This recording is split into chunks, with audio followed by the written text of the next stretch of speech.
Hello, I'm Stefan Sultana. I work in the patient safety organization with AstraZeneca, and I've been part of PSTC and the FNIH kidney biomarker project for the last 12 years or so.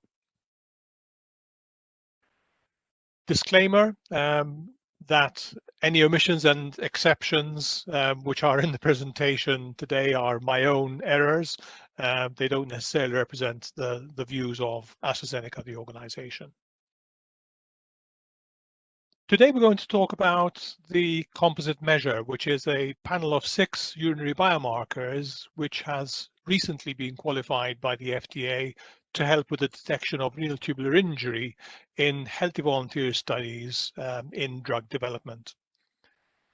This qualification by PSTC was based on 2 studies, a non-drug sample collection study in healthy volunteers with 40 male, 40 female subjects, young and elderly, and 55 patients enrolled in a retrospective study in a cancer population treated with cisplatin.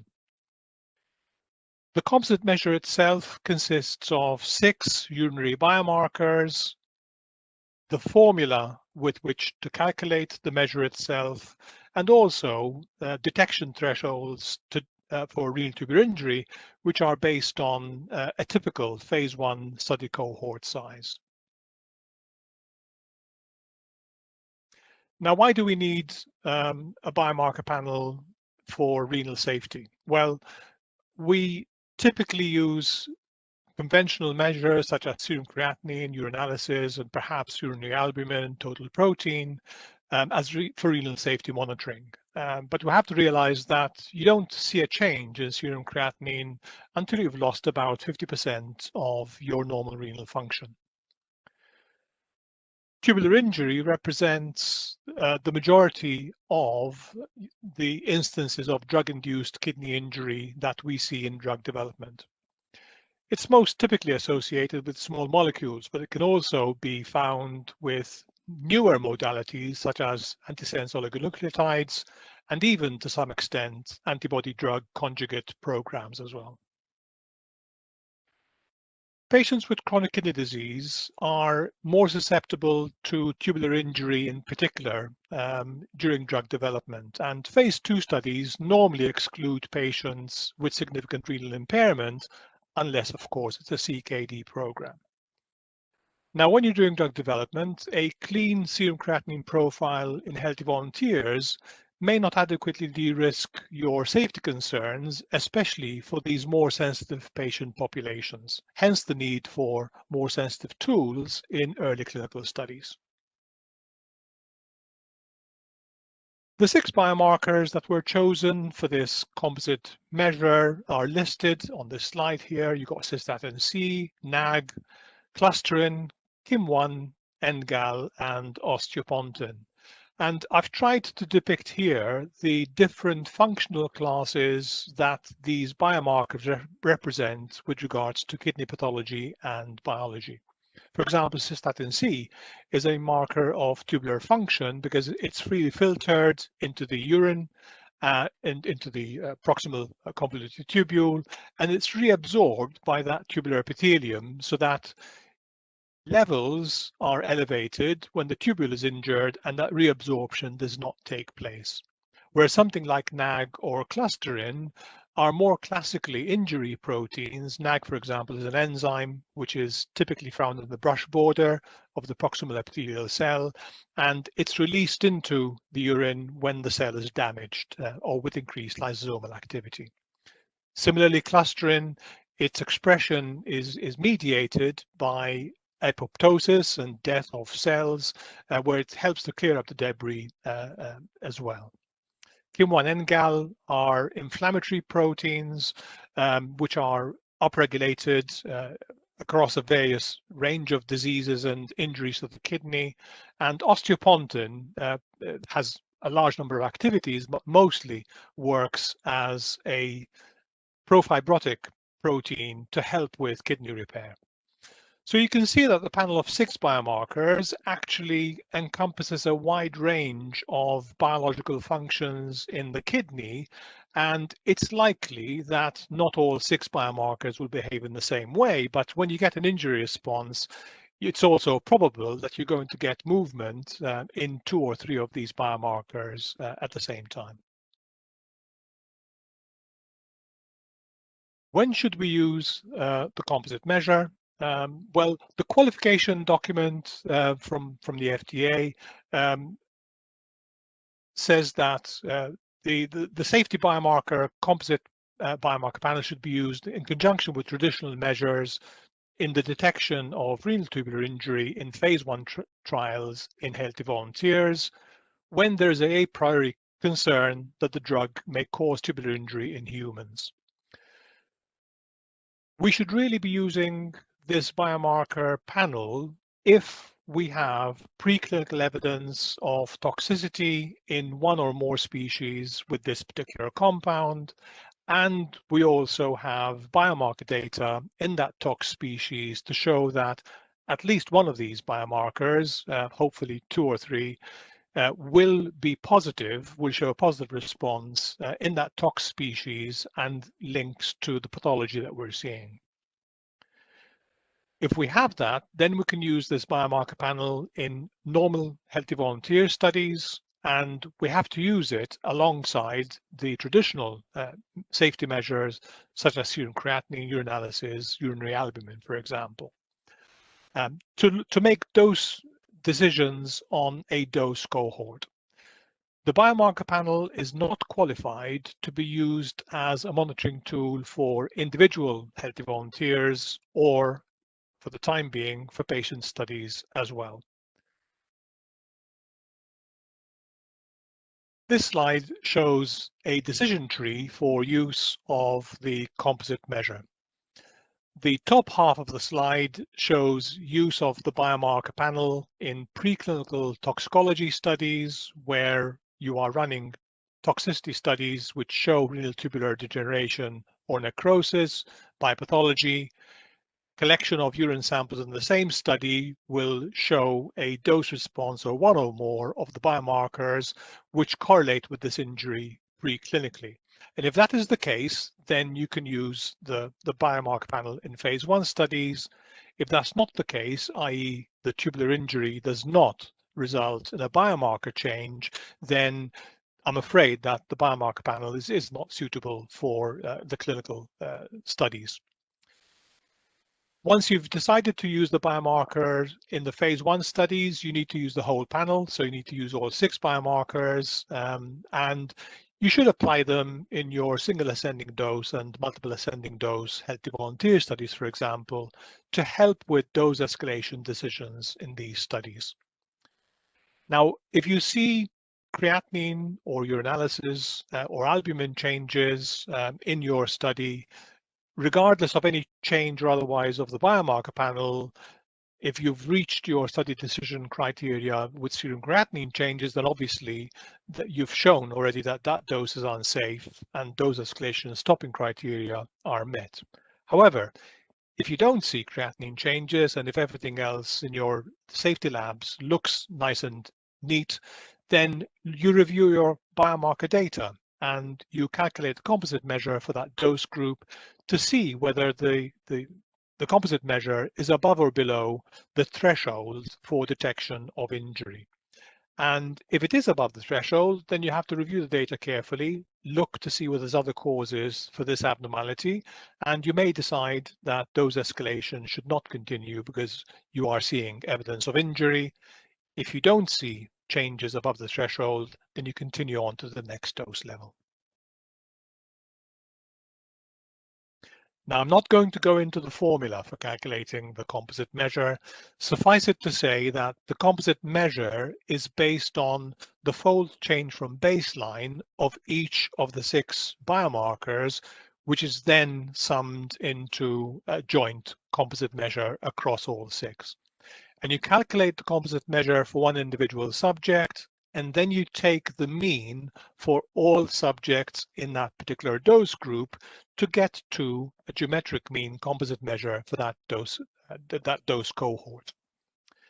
You then compare that composite measure to the appropriate threshold, which I'm going to show you in the next slide, deciding, depending on the design of your study, you may or may not have a placebo comparator group to compare your threshold with.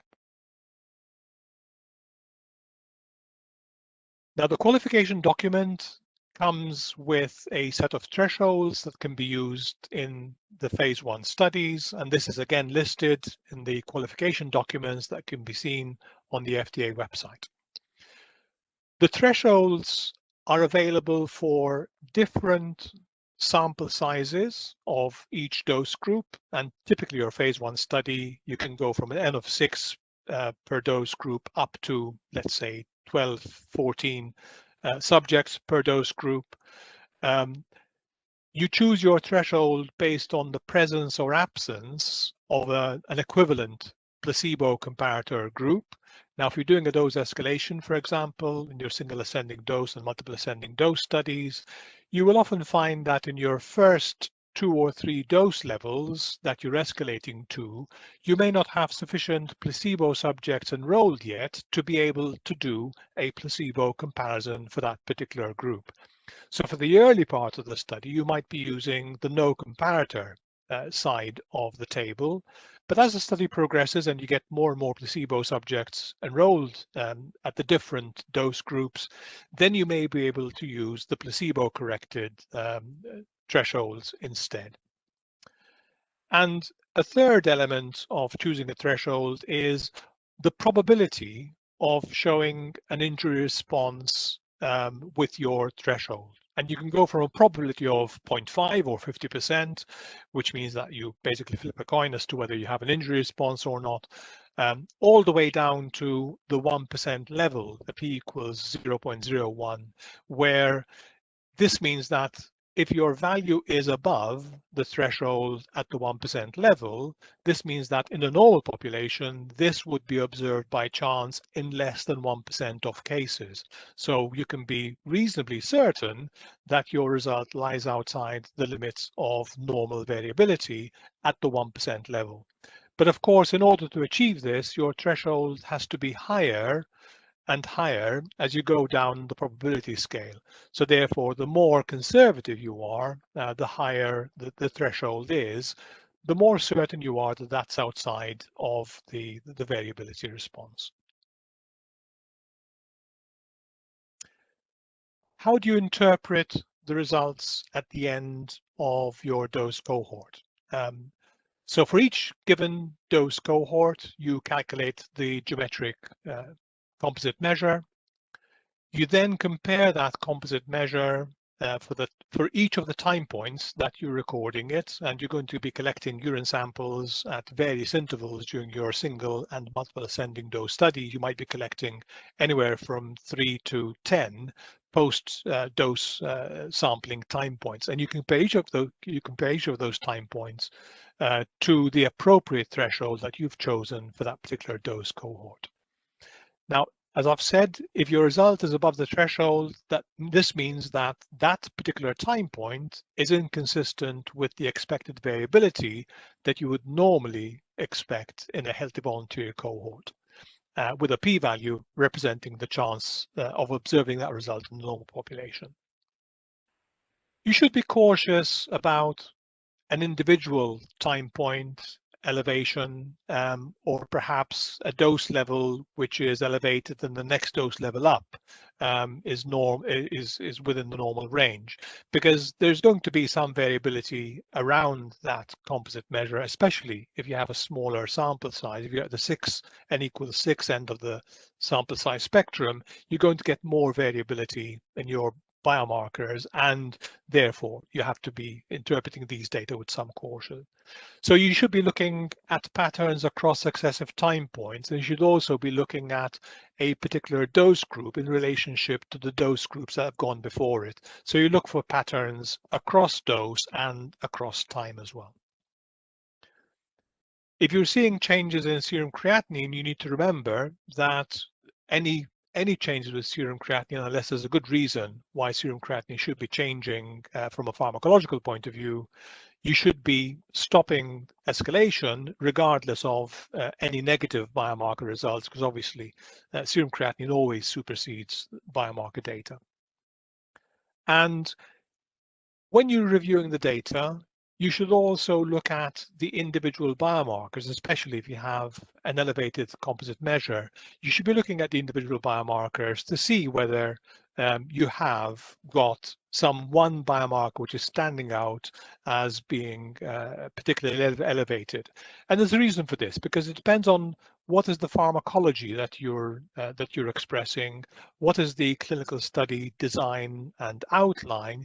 You may see that you can get elevation of an individual biomarker reflecting the pharmacology of the drug or its mode of action. So you could be inhibiting or augmenting some pathways which may give rise to an elevation of inflammatory markers, for example. Or you could see a cystatin C elevation because you have some competition within the proximal tubule for reabsorption of something else which is competing for cystatin C for those reabsorption sites, and therefore see an elevation. So look at that, look at the findings in relationship to the pharmacology of your molecule as well. This slide shows a few tips that we've found across use of this biomarker panel in the last 18 months or so. We're going to collect urine samples in early toxicology studies, and then you can test with the biomarkers if renal tubular injury is identified as relevant toxicity. So doing that upfront saves you to have to rerun a toxicology study to collect additional samples if you haven't run the biomarker panel from the get-go. If you get a positive biomarker panel, then you should seriously consider using that biomarker panel in your phase 1 studies in healthy volunteers. And this allows you to use that panel to look at the dose range likely to cause injury in patient populations.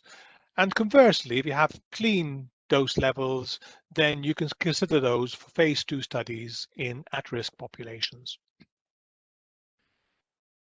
Using the biomarkers in phase 1 protocols, you have to decide whether you're going to include the biomarker panel in your dose escalation criteria or simply have it as an exploratory endpoint in your protocol and then leave the decision up to your dose escalation committee, for example, to see your dose review committee to see whether the biomarkers are showing a positive response or not.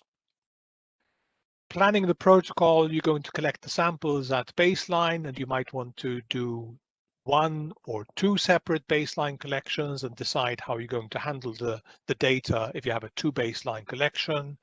And you're also going to pick those post-dose time points carefully based on the phase 1 study design, but also looking at your preclinical data to see at what time points the biomarkers were positive in your toxicology species.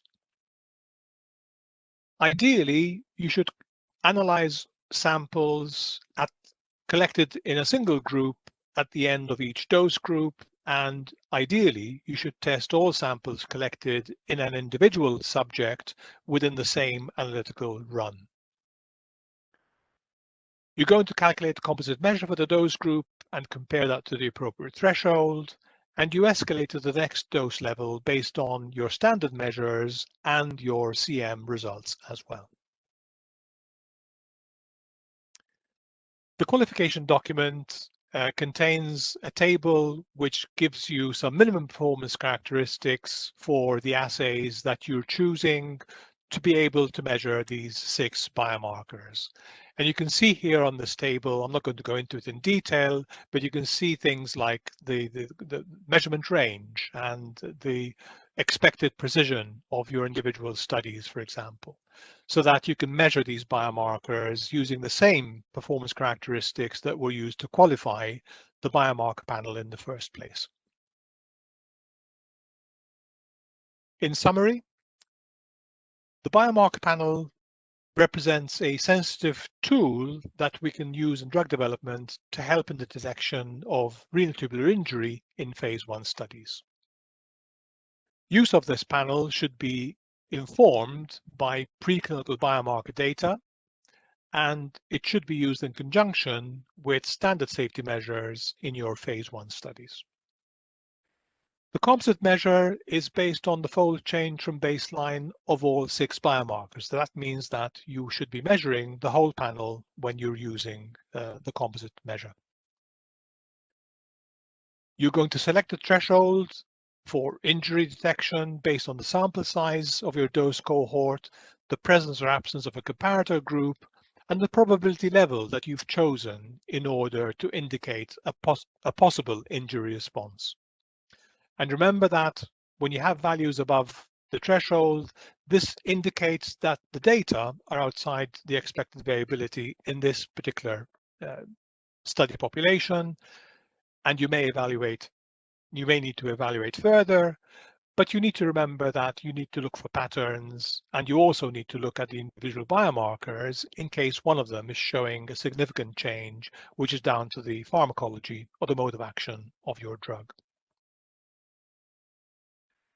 And I'll leave you with the last slide, which is a list of websites that you can go to get more information on the FDA website, especially the qualification letter itself and the FDA review documents are sources of information when you're applying this biomarker in your drug development program. Thank you very much.